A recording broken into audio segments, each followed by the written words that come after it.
Senator, I want to start with some of the unusual steps you took this week to shore up your campaign. First of all, your deal with John Kasich, where he's staying out of Indiana and you're going to stay out of Oregon and New Mexico. You like to rail against the Washington cartel, but isn't your deal with John Kasich the essence of a cartel? Well, Chris, good morning. It's good to be with you. Thank you for having me, and congratulations on your 20th anniversary as a show. It's always a pleasure to join you. Thank you. Listen, it is very simple. With Kasich, he made a decision about allocation of resources. I made a decision about allocation of resources. He decided to pull out of Indiana to focus elsewhere. I made the decision to go all in on Indiana and to focus on Indiana. And that's a natural thing. Both of our campaigns did it from the perspective of where we thought we were best positioned to win. And I will tell you what John Kasich and I do agree on. We disagree on some policy issues. But we agree that Hillary Clinton would be disastrous as the next president of this country, and that nominating Donald Trump ensures that Hillary Clinton wins. So neither one of us want to see Donald Trump as the nominee handing the general election to Hillary Clinton, and that's why I am campaigning so hard in Indiana to win the great state of Indiana. But, sir, it is a deal. You'd certainly agree. And I want to put up what you said about the deal this week. Here it is. I recognize that the media is all eager to talk about an alliance. There is no alliance. But shortly after, John Weaver, Kasich's chief strategist, tweeted this: "I can't stand liars," clearly implying that it is an alliance and that there was an agreement between the two camps. Listen, our focus is on winning Indiana, and I'll tell you what the voters of Indiana care about. They care about jobs. They care about bringing jobs back to America. They care about bringing manufacturing jobs back to America. They care about raising wages for working men and women who've been left in the cold. They care about ending this administration's war on coal, which is wrong and immoral. And they care about expanding opportunity for young people. So that is my focus. We are barnstorming the state. And I got to say, Chris, this has been an incredible week. In this past week, we received just a couple of days ago the support of Indiana's Governor Mike Pence, an incredibly well-respected, strong conservative in Indiana. We received just yesterday the support of former Governor Pete Wilson in California, another strong leader that is a big deal in the state that I think is going to decide this whole thing. And then, obviously, earlier this week, we announced Carly Fiorina as my vice presidential nominee. Senator, and I got to say, that announcement has injected energy and momentum. People are excited, Senator, about having a clear and meaningful contrast. Let me get to Carly Fiorina, and specifically on the issue of jobs. Yes, you did name her as your running mate this week. Outsourcing is a big issue in Indiana. I don't have to tell you, because the company that controls Carrier Air Conditioning has announced they're going to shift 2,100 jobs from Indiana to Mexico. But Fiorina has a record as head of Hewlett-Packard, laying off 30,000 people and outsourcing many of those jobs to India and China. So I guess the question is, will the CRUZ'S Fiorina team do the same thing to Indiana that she did to Hewlett-Packard? Carly has an incredible business record and an incredible personal story. You know, Carly started off as a secretary, and she rose the corporate ladder, became CEO of the largest technology company in the world, the first female CEO of she was the first female CEO of a Fortune 20 company in history, and she helped HP become the largest technology company in the world, achieve remarkable success. Many of those jobs, by the way, were transferred from one state to another within the United States. But let me tell you, when it comes to bringing jobs back to America, there could not be a clearer contrast between Carly and me on the one hand and Donald Trump and Hillary Clinton on the other. Donald Trump and Hillary Clinton are flip sides of the same coin, and they both have the same approach. Let's take Carrier. Carrier is a very good example. It is a travesty that Carrier is pulling jobs out of Indiana, moving them to Mexico, but the reason they're doing it is because of the Obama administration's crushing taxes and crushing regulations. Now, what is Donald Trump's response to that? It is, he says he's going to punish Carrier. He's going to use the power of the federal government to punish them. By the way, that's the same thing Hillary Clinton says. It's the same thing Barack Obama says. That's the response of big government liberals, that we're going to enact policies that kill jobs, and then when businesses flee, we're going to use the power of government to punish them. My approach is totally different. I understand what both Reagan and John F. Kennedy understood, that when you cut taxes and reduce regulations, you see millions and millions of new jobs. So what I'm going to do is repeal Obamacare, rein in the regulators that are killing jobs, the over 200 regulations from the Department of Energy that drove Carrier your people to Mexico. have insisted on limited time, so I do want to get to some other questions. You talk about Fiorina. Back when she was a candidate running for president, she took some shots at you. Here was one. Ted Cruz is just like any other politician. He says one thing in Manhattan, he says another thing in Iowa, he says whatever he needs to say to get elected, and then he's going to do as he pleases. Less than 4 months ago, there was your running mate basically saying you're a typical politician. Look, Chris, she was a competitor in a primary. She was a vigorous competitor, and competitors in primaries throw shots at each other.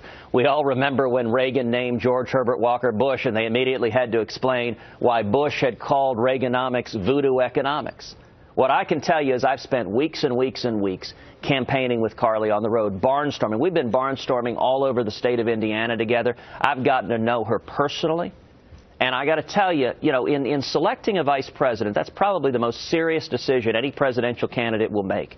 I was looking for someone with knowledge, with judgment, and with character, with the sort of temperament to make calm, cool, reasoned decisions, not to fly off on the handle, not to just be rash and respond to the latest Twitter storm, but to respond to the real problems facing this country.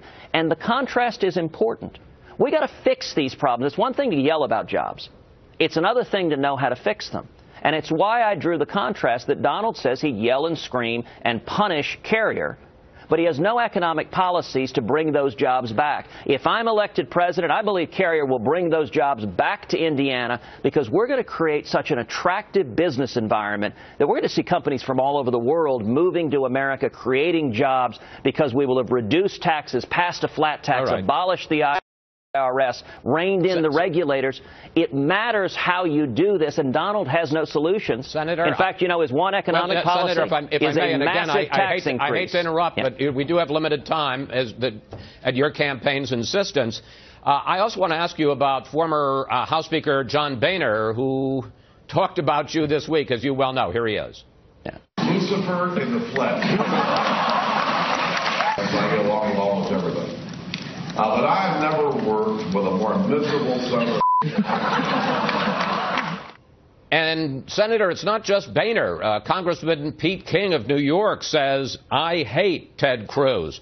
Former Senator Judd Gregg said this about you. He's a demagogue's demagogue, and he shouldn't be trusted with the responsibilities of the office. How do you unite, as you're trying to right now, the Republican Party to stop Trump when you're perhaps more polarizing than he is? Well, Chris, it's very simple. Let me say, first of all, I don't know John Boehner. He and I have maybe said 50 words to each other in our entire life. I know, but he knows you, and he feels that you worked against him in the House, stopping some of the deals he was trying to make.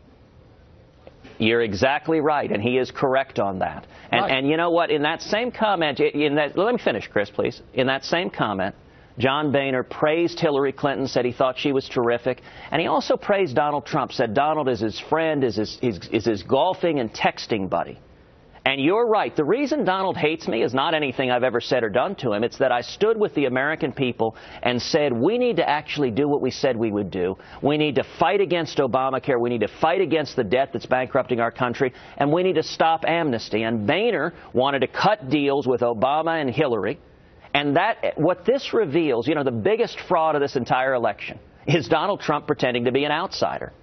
John Boehner and Donald Trump and Hillary Clinton are all Washington insiders. It's the same corrupt Washington game. And as you put it, Boehner's mad at me because I fought against the deals he was cutting with Obama.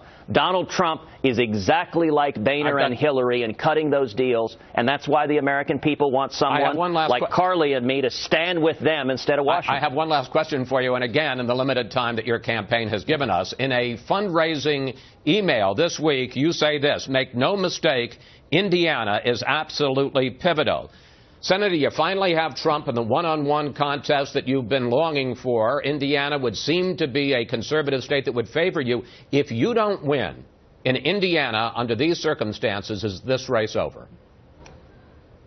Well, listen, I agree that Indiana is incredibly important. I think regardless of what happens in Indiana, Donald Trump is not getting to 1237. No one's getting to 1237. We're headed to a contested convention. I'm going to have a ton of delegates at that convention. Donald's going to have a ton of delegates. But if he beats you, and it's going to be a battle to see who can earn a majority. Of course not.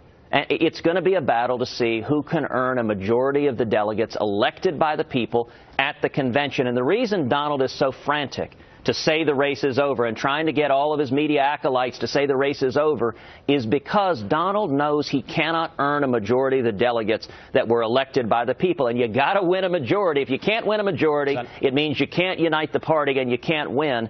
And let me make one final point, Chris. If you want as clear a contrast as possible in Indiana, this week in Indiana, I was celebrating the support of Carly Fiorina and Mike Pence. This week in Indiana, Donald Trump was celebrating the support of Mike Tyson, a convicted rapist who spent 3 years in prison in Indiana. He also had the support of Bobby Knight. But let me be clear, Chris. Donald said he thinks Mike Tyson is a, quote, tough guy. Well, I don't think rapists are tough guys. I think they are cowards and weaklings and bullies. And you want a contrast of this entire race.